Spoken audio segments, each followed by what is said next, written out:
அஸ்மா பின்த் உமைஸ் ரதியல்லாஹு அன்ஹா என்ற ஒரு சஹாபி பெண் இருந்தாங்க. ஹஸ்ரத் ஜாஃபர் ரதியல்லாஹுடைய மனைவி. கணவர் மௌத்தாயிட்டார் முஅத்தாவுடைய யுத்தத்தில்.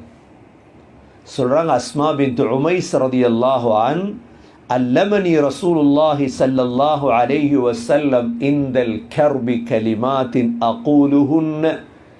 எனக்கு கஷ்டங்கள் வரும் பொழுது ஸல்லல்லாஹு அலைஹி வஸல்லம் ஒரு கலிமாவை எனக்கு படித்து தந்தார்.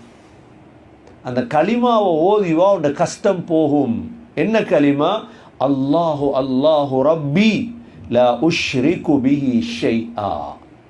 என்ன கலிமா? அல்லாஹு அல்லாஹு ரப்பி லா உஷ்ரிகு பிஹி ஷைஆ. அல்லாஹ் தான் என்ற ரப்பு, அல்லாஹ்வுக்கு நான் யாரையும் இணையாக்க மாட்டேன். எனக்கு என்ன நடந்தாலும் சரி, எனக்கு கஷ்டம் வந்தாலும் சரி,